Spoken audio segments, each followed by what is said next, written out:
दक्षिण भारत के दौरे पर प्रधानमंत्री नरेंद्र मोदी कर्नाटक, तमिलनाडु, आंध्र प्रदेश और तेलंगाना का करेंगे दौरा। चारों राज्यों के करीब 25,000 करोड़ रुपए के परियोजनाओं की सौगात देंगे।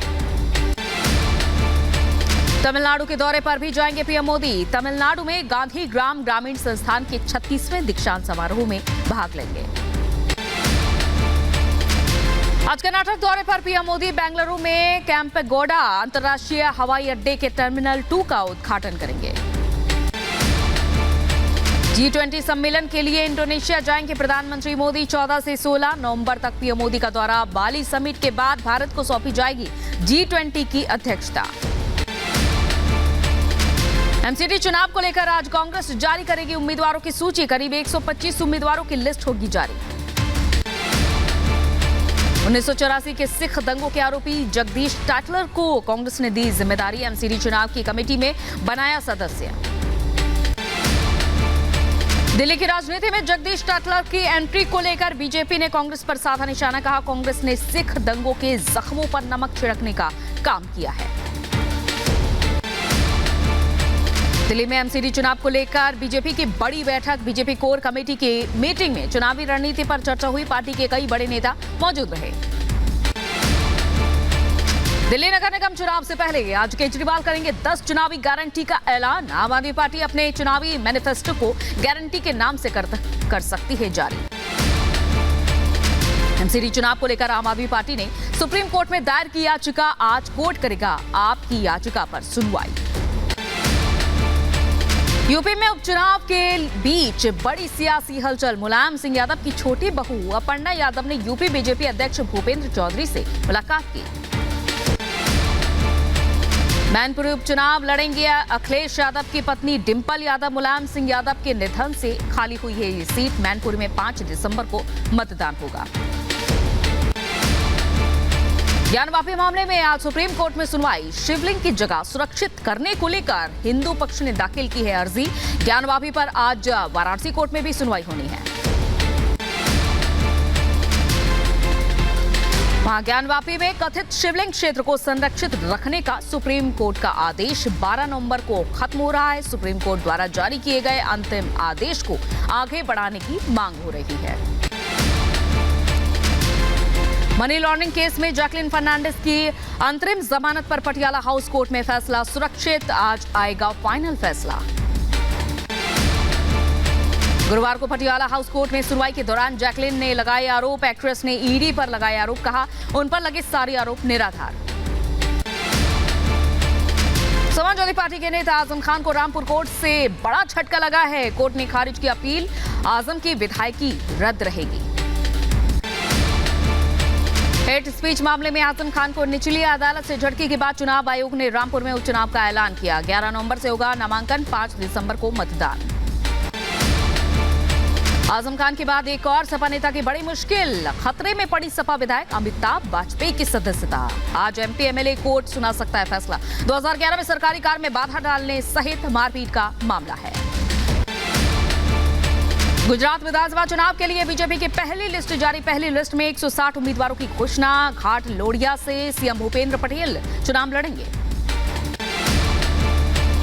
गुजरात विधानसभा चुनाव के लिए क्रिकेटर रविंद्र जडेजा की पत्नी को टिकट मिला। जामनगर नॉर्थ चुनाव लड़ेंगी रिबाबा सोलंकी जडेजा।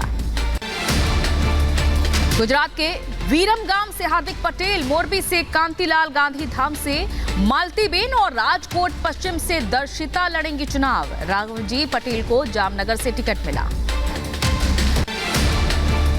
17 नवंबर से गुजरात के चुनावी मैदान में उतरेंगे पीएम मोदी। कुल 25 से ज्यादा जनसभाओं को संबोधित करेंगे।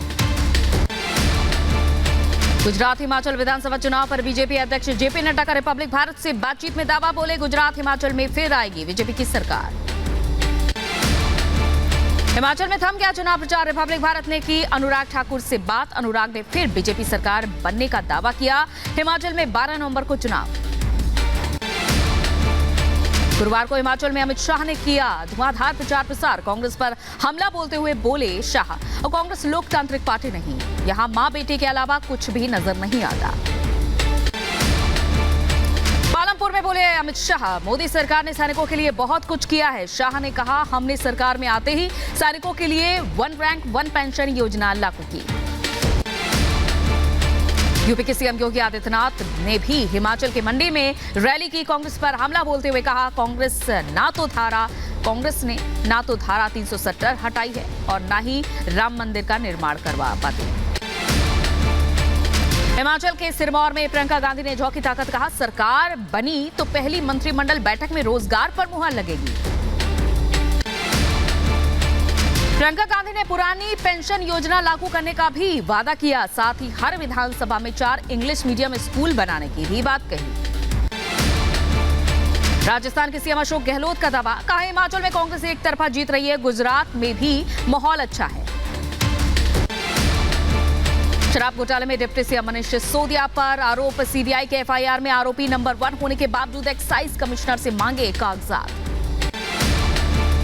दिल्ली शराब घोटाला मामले में गिरफ्तार आरोपी शरत और विनॉय को कोर्ट ने 7 दिनों की ईडी रिमांड पर भेजा। अब तक शराब घोटाला केस में 5 आरोपियों की हुई है गिरफ्तारी। हेमंत सोरेन ने बुलाया 1 दिन का विशेष सत्र, ओबीसी को 27% आरक्षण का ऐलान कर सकती है सोरेन सरकार। आज बनारस हिंदू विश्वविद्यालय के आदर्श ग्राम सम्मेलन का उद्घाटन करेंगे सीएम योगी आदित्यनाथ। 20 देशों से करीब 800 प्रतिभागी शामिल होंगे। वाराणसी दौरे पर सीएम योगी आदित्यनाथ कई समारोह में होंगे शामिल। पीएम गति शक्ति कॉन्फ्रेंस में हिस्सा लेंगे। साथ ही गंगा नदी पर बने जेटी का भी लोकार्पण करेंगे। लखीमपुर खीरी हिंसा मामले में आज सुप्रीम कोर्ट में होगी सुनवाई। केंद्रीय मंत्री अजय मिश्रा टेनी के बेटे आशीष मिश्रा की जमानत अर्जी पर सुनवाई होगी। कर्नाटक के पूर्व सीएम बीएस येदियुरप्पा के खिलाफ भ्रष्टाचार के मामले में होगी बड़ी सुनवाई। येदियुरप्पा ने कर्नाटक हाईकोर्ट के आदेश के खिलाफ सुप्रीम कोर्ट का रुख किया है। 19वें एशियन भारत स्मारक शिखर सम्मेलन में शामिल होंगे उपराष्ट्रपति जगदीप धनखड़। 11 से 13 नवंबर तक कंबोडिया के दौरे पर रहेंगे धनखड़। आज भारत जोड़ो यात्रा में शामिल होंगे एनसीपी प्रमुख शरद पवार और आदित्य ठाकरे। कांग्रेस की भारत जोड़ो यात्रा 14 दिनों तक महाराष्ट्र के अलग अलग इलाकों से गुजरेगी।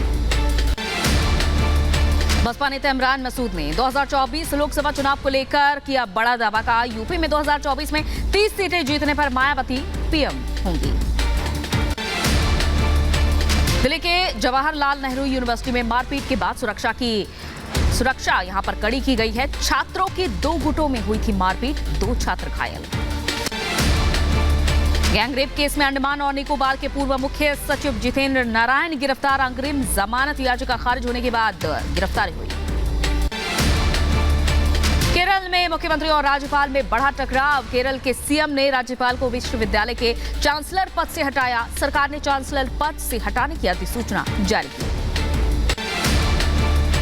बेंगलुरु में टीपू सुल्तान जयंती के आयोजन में हाथों में तलवार लिए दिखे कांग्रेस नेता। कांग्रेस विधायक जमीर अहमद ने भी हाथ में तलवार ली। धार्मिक कार्यक्रम में हथियारों के इस्तेमाल पर रोक है। एचडीएमसी परिसर में टीपू सुल्तान जयंती बनाने पर नोटिस जारी। काउंसिल सेक्रेटरी ने जारी की नोटिस। कांग्रेस नेता को नोटिस जारी की।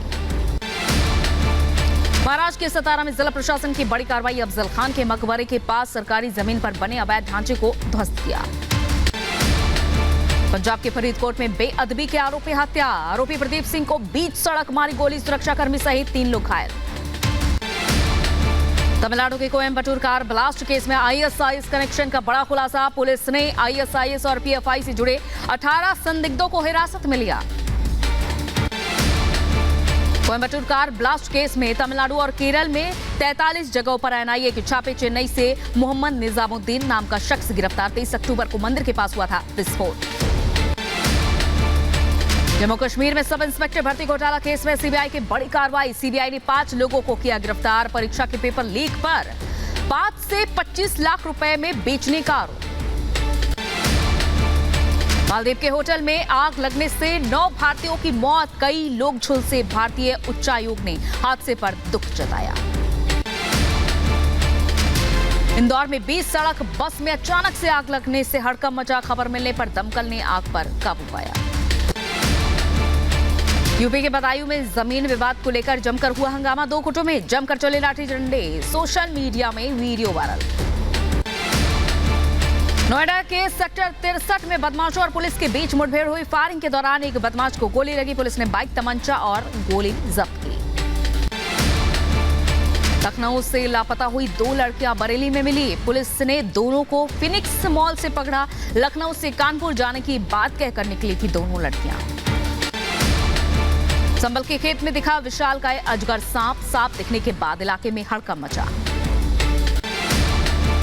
झांसी में युवक की गला रेत कर हत्या करने का मामला सामने आया है। निर्माणाधीन मकान में वारदात को अंजाम दिया गया। मामले की तफ्तीश में पुलिस जुटी है। आगरा में गांजा की बड़ी खेप बरामद। गांजे की खेप के साथ 3 आरोपी भी गिरफ्तार। पुलिस ने 600 किलो से ज्यादा गांजा पकड़ा। बदायूं में तेज रफ्तार कार की बाइक से टक्कर हादसे में 2 लोगों की मौत। तो वहीं भीड़ ने पुलिस के खिलाफ जमकर प्रदर्शन किया। पुलिस पर मारपीट के मामले में रिपोर्ट न दर्ज करने के खिलाफ विरोध हुआ। एटा में मामूली विवाद को लेकर युवक को तालिबानी सजा का फरमान। घंटों तक खंबे से बांधकर खड़े रहे युवक की हालत गंभीर। आगरा में अवैध निर्माण के खिलाफ चला बुलडोजर। 5000 वर्ग गज में बनाई जा रही थी अवैध कॉलोनी। ग्रेटर नोएडा में दबंगों के हौसले बुलंद। रेस्टोरेंट में ऑर्डर लेट होने पर ऑपरेटर के साथ जमकर मारपीट की।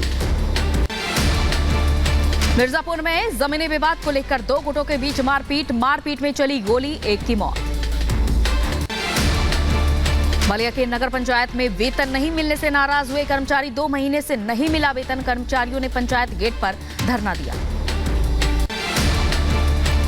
ग्रेटर नोएडा के सेक्टर पाई 2 में कुत्तों के आतंक का मामला। यूनिटेक होराइजन सोसाइटी में सुरक्षाकर्मी पर पालतू कुत्ते ने हमला किया। यूक्रेन की मदद करने की विजय हटा अमेरिका और नाटो देश। अमेरिकी राष्ट्रपति जो बाइडेन ने कहा, हमने यूक्रेन को कोई ब्लैंक चेक साइन करके नहीं दिया। G20 सम्मेलन में शामिल नहीं होंगे रूस के राष्ट्रपति पुतिन की जगह रूस के विदेश मंत्री लावरोव हिस्सा लेंगे। इंडोनेशिया का बाली में हो रहा है G20 सम्मेलन। खेरसन से रूस ने अपने सेना पीछे हटाना शुरू कर दिया है। सुरक्षित जगहों पर सैनिकों की तैनाती शुरू की।